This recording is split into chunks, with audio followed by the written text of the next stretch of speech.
Welcome back to Chop for Time. I'm sitting here with James, Thomas, and some fresh cups of tap water. Maybe in question. But anyhow, we're going to be talking not about tap water, but about the message yesterday as we wrapped up our People of the Resurrection series looking at the Apostle Peter.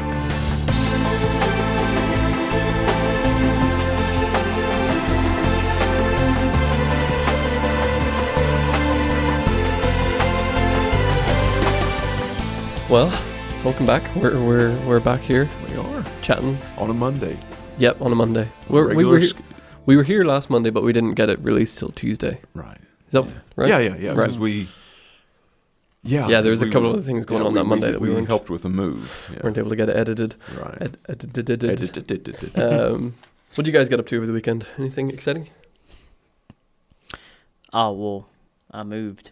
That's right. Yeah. I forgot about that. Yeah, so moved literally across the street, but moved to a 3-bedroom apartment.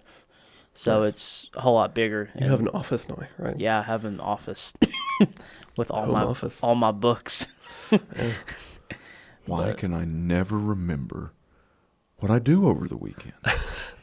Like, I didn't hear a word James just said because I'm off in my own little, like, middle-aged fog over here going, I looked over. Was Rachel moving? It's just dead. no. I mean, I golfed on Friday, Oh, nice. so that was good. Played 18 holes. Saturday we had the men's breakfast. That's it. Yeah, and then the the garage rebuild. Garage. Yeah. That's it. Yeah. And then I mowed my grass Then Saturday mowed the evening. Yeah. Very cool. That's Very what cool. I did. Thanks Yeah. for asking. Yeah, I forgot about the men's breakfast thing. That was good. But yeah, so yesterday we were talking through. We're finishing up our series, Yeah. People of the Resurrection, and we were looking at Peter, Mm-hmm. and in John 21, right? I'm getting there. Verse 1 Don't through. rush me. We started at verse 1, didn't we? We did. We went through 17. 17. Mm-hmm.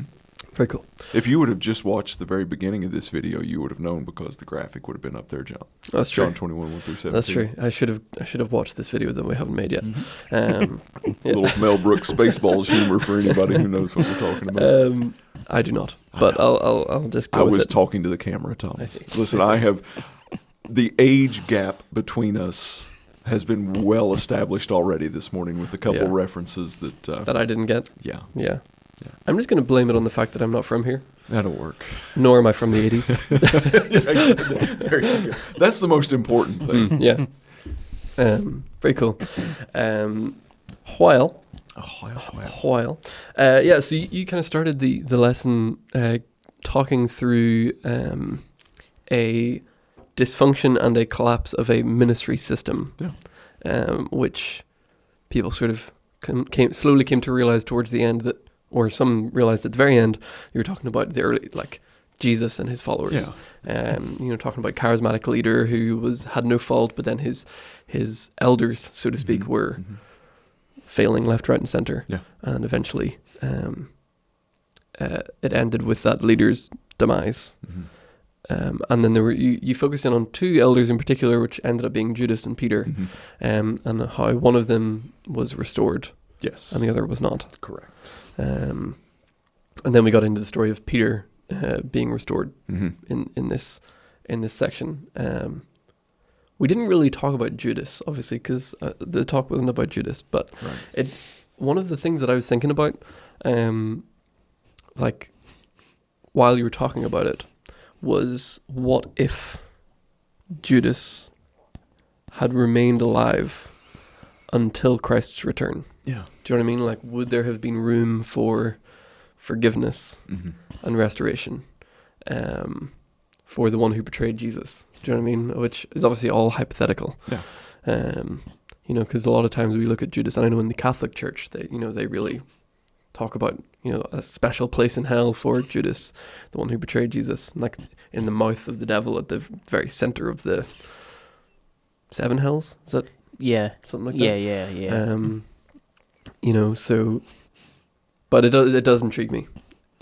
What would have happened if Judas had been alive when Christ returned from the dead? I know. Now that you mentioned that, like, I know it's not it's not part of the canon for good reason, but the Gospel of Judas where actually it's because it's a Gnostic gospel, and like I read it before, and it just takes everything what Scripture says and just says, actually, Judas was not the bad guy. Judas was the good guy. But Jesus told him that he had to do this in order for it to happen. So Judas, actually, it wasn't really his fault. He was just doing what Christ told him to do.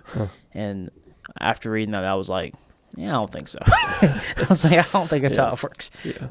Well, and the conclusion that I arrived at a long time ago that has been pretty liberating overall is I have zero determination in what that outcome is from an eternal standpoint.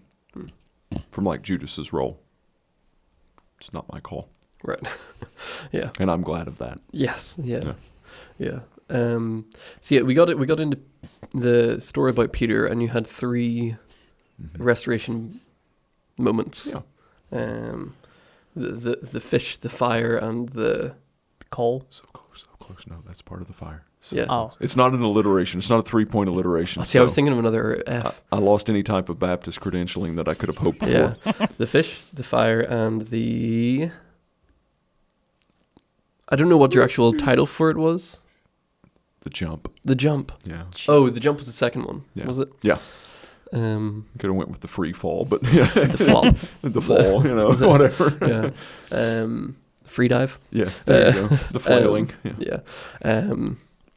Do you want to run over those real quick? Yeah, we had, I didn't mention this during my message yesterday, but I knew going in, as we were going into this series, I kind of laid out the biblical characters or the events that I wanted us to look at and kind of dive into.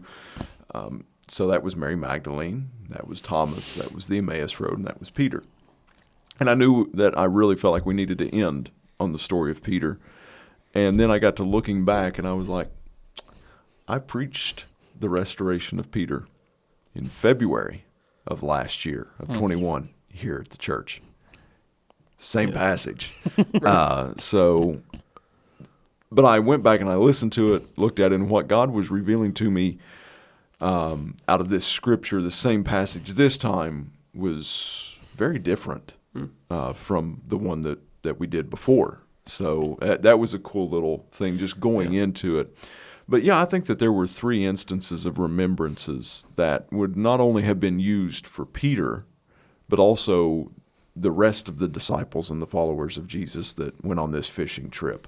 The fish, whenever they had been out all night and hadn't caught anything, and then this guy on the shore says, "Hey, throw your nets on the other side," and then there was a large quantity of fish in there. That would have been a remembrance for all of them, whether they were fishermen when they received the initial call or not. I think that it's really easy for us to come to the conclusion that they would have all known, especially with Matthew. It's like we knew how the fishermen were called. So that would have immediately brought back their remembrance. And matter of fact, John, as soon as the nets were crazy full, John was like, "That's the Lord." So that would have been one of the remembrances that would have taken them back to something that Jesus did. Peter jumping off the boat to swim to shore, even though they were about 100 yards away, that would have brought back another. Also, it was 91 meters, 91 not 80. meters, I was, so I put you on the spot. I was a bit off. And it was like, numbers are hard, man. They are. Numbers are hard. But that would have taken them back, not only Peter, but the rest of them, to another time when Peter jumped off the boat, and that's when they were in the midst of the storm, and Jesus came walking on the water and beckoned them, to come to him, and Peter was the one that did. And then the charcoal fire would have been the other one. It's the only, that time and only one other place in Scripture do we see where we're given the detail that it was a charcoal fire. And that was in the courtyard where Peter denied Jesus the 3 times. He was warming himself by a charcoal fire. And so that was the 3 remembrances that we covered. Right. I ended up looking into the 153 fish. Yeah. Some people go crazy over those sorts of numbers. There was one article I was reading where they were saying that it represented, the 100 represented the amount of Gentiles saved, and the 50 represented the amount of Jews saved, and the 3 represented the 3 aspects of God's Trinity. And I was like, I think more than 100 Gentiles were saved, and I think more than 50 Jews were saved. And, there was tons of these articles looking into. Yeah, there's all types, and that was crazy. one of the things that was chopped, not necessarily for time, but just because it's unnecessary. Yeah. I mean, it's hole. mentioned. I mean, so there's got to be, whether it's significant now or relevant now, you would have thought that it may have been relevant then or significant then. But I mean, it's mentioned. We don't know why. Maybe there was literally 153 fish, which is a lot of fish. Just 153 fish. Yeah, I was about to say, like, maybe that's just what John saw and he recorded it. Yeah. Or it could be that it was the 153 nationalities known on the face of the earth at that time. There was 153 different languages that were spoken at the time. Yeah, all kinds of theories out there. Interesting. I never even thought about that. Yeah. So, But yeah, there was a lot of different little articles, and it was really hard to tell if anybody had an actual answer to it, because there was no concrete, like, this is what most people think. It was just like one random person was going way off on this tangent, another person on this one. I couldn't quite find anything concrete about it. But I also didn't look for very long. But there's some things that you look into and you kind of see the top hits. Yeah. And you're just kind of like, this isn't going to improve. Yeah, and this is not going to drastically benefit my relationship with Christ. I'm just going to be fun. Right. James, was there anything in the lesson that really stood out to you? So after like looking when Jesus reinstates Peter, so because I know like what he's doing with, like you said, like he's bringing him back to a moment in which not like because I know you said on Sunday not to shame him, not to say like an aha I was right moment, which he could have. Oh yeah. He had every right to. And we probably would have. I definitely would have for sure. Been like, yeah, told you, Peter. But he brings him back to this moment to restore him, to say, this is what you did, and this is how I'm bringing you out of this.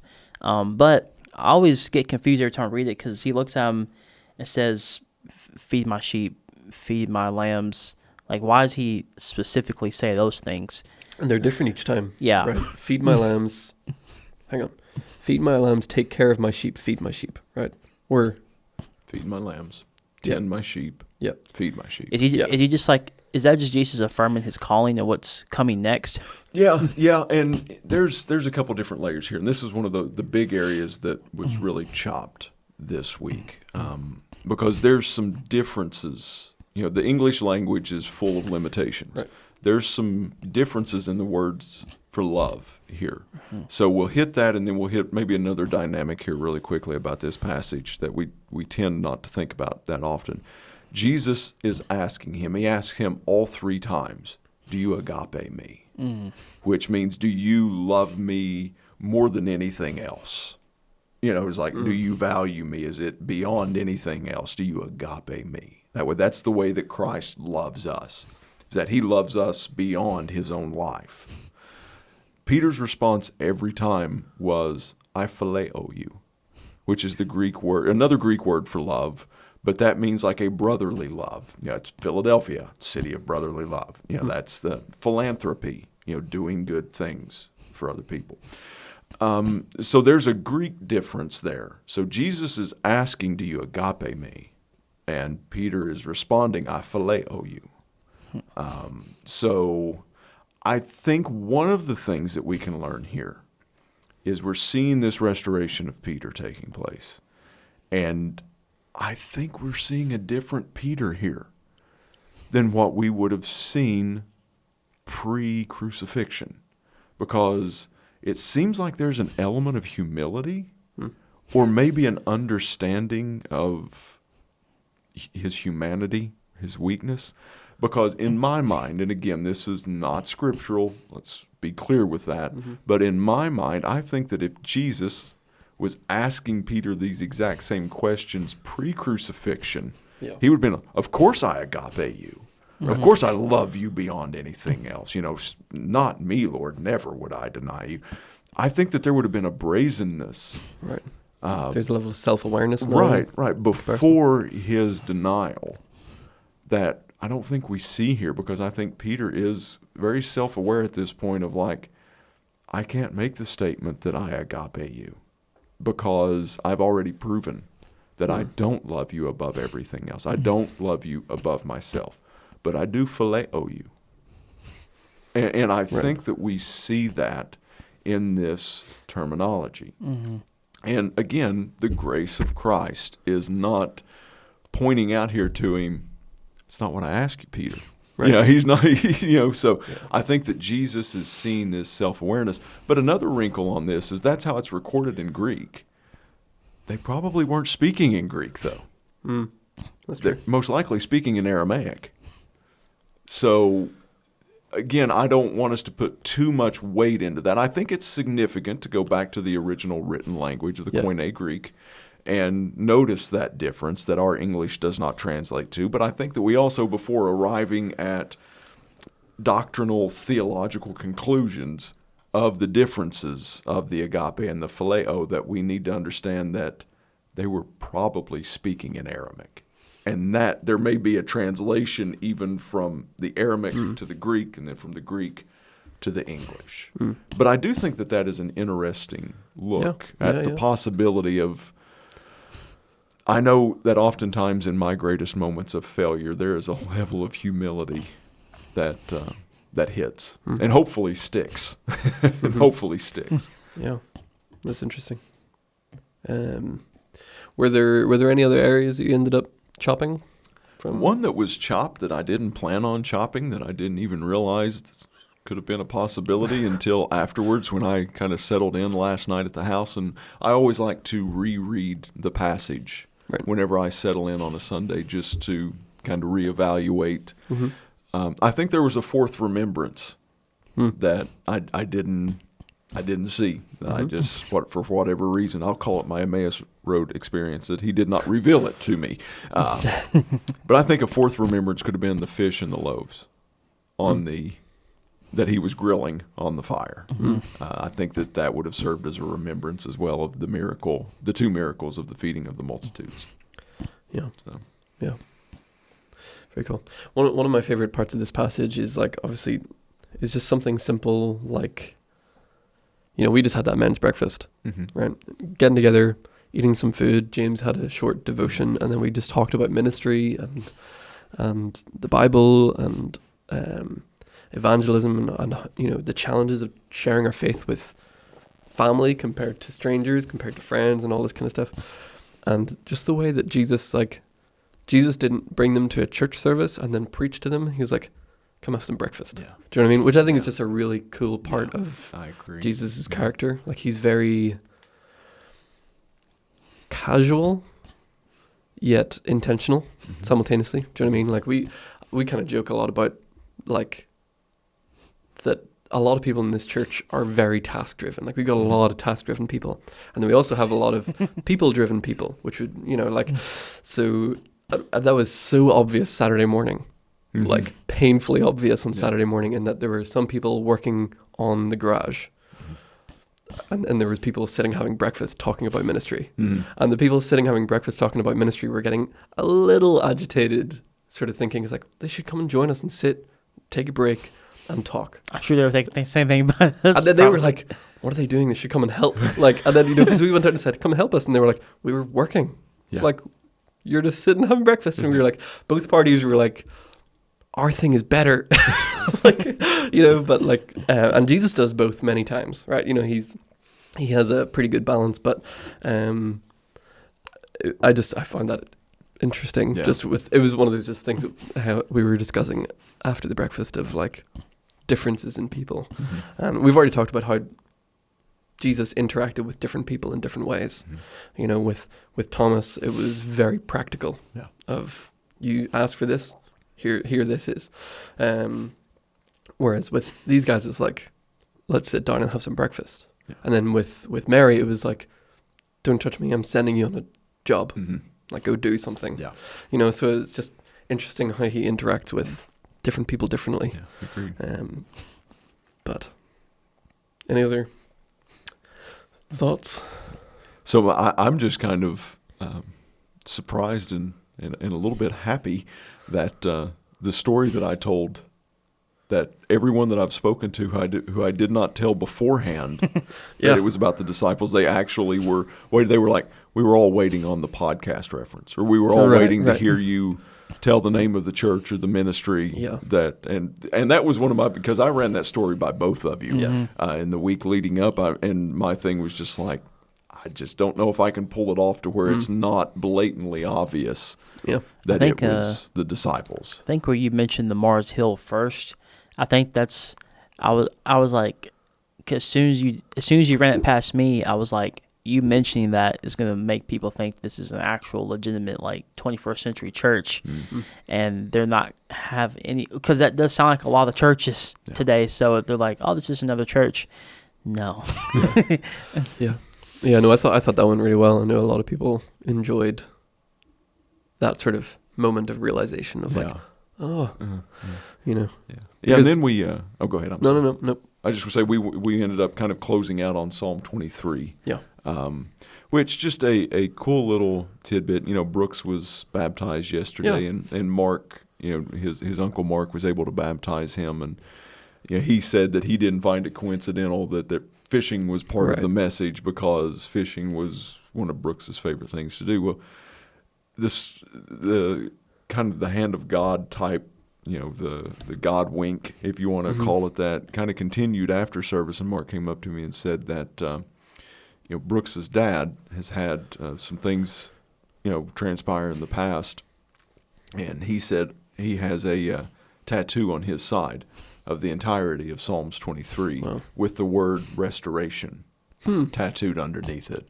So, you know, just we talked about really the essence of Psalm 23 being that he restores our soul. Yeah. So that was a cool little moment, man. This is off topic, but I used to read Psalm 23 wrong all the time. That first line, because there's certain translations say it differently than others. Most of them say, "The Lord is my shepherd, semicolon, I shall not want." And I always read it as, "The Lord is my shepherd, I shall not want." It's like, which is also kind of true, because a lot of the times like we feel like we don't want the Lord.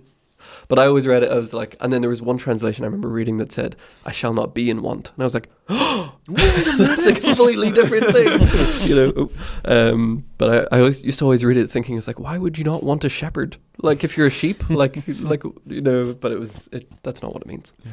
So that's a funny story. I may use that Sunday. I may reference that, because we're that type of dynamic. We're going to dive back into Exodus, and we'll see that kind of play out.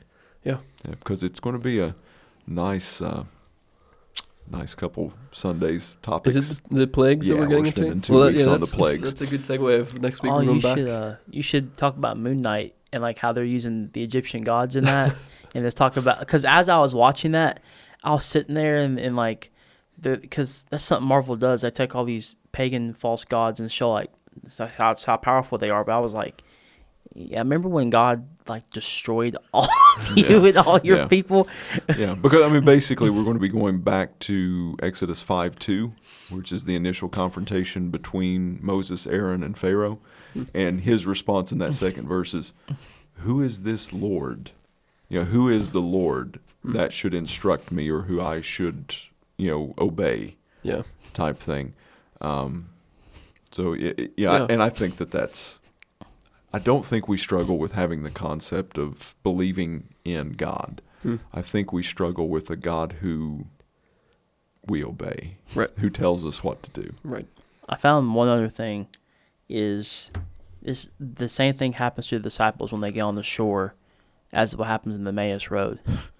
They don't know who he is, and they're looking at him. I'm guessing they just look at each other and they're like, we don't know who this guy is. And then it says they're too afraid to ask, as if they feel like they're supposed to know, but they don't. And then it's not until they break the bread and have supper with them. You mean the people on the Emmaus Road? No, it says the same thing here about the disciples. Not until they break the bread and he appeared, like, made himself known to them. Yeah. Very cool. Yeah, so the same thing happens. What verse are you looking at there? It's like 10 through 14. So right before he restores Peter. Yeah, Jesus said to them, "Bring some of the fish you have just caught." So Simon Peter climbed back into the boat and dragged the net ashore. It was full of large fish, but even with so many, the net was not torn. Jesus said to them, "Come and have breakfast." None of the disciples dared ask him, "Who are you?" They knew it was the Lord. Also, they knew. Yeah. Oh. Jesus came. I thought that was a detail in there. Yeah. It is. It's interesting that they do say, "Who are you?" Or none of them dared ask him. Mm-hmm. Anyway, interesting. The disciple whom Jesus loved would say that he had made that declaration that it was the Yeah. Lord so impassionately and emphatically that they And he all did it just, first. Yeah, Yeah. yeah, that he did it first, and they all. Yeah. Yeah. Very cool. You can't see it here, obviously, on a video, but I think I sent you the meme about in Captain America Winter Soldier when he's jogging on your left, and it had one scene says Peter running to the tomb, John coming up beside him. Don't say it. No, he said, "Don't write it." Yeah, yeah. Don't write it. That's funny. Cool. So next week, back in Exodus. Yeah. We'll start into and- Exodus chapter 7. Very cool. Not for sure exactly how many plagues we're going to get through, but we'll cover all 10 of them in 2 weeks. So. Very cool. Very cool. Well, we will be back here talking about Exodus next week. Make sure to leave a comment below if you have any questions or thoughts on this passage or what's coming next. Drop a comment. We'd love to see those and chat about them as well. We'll be back. See you next week. Bye.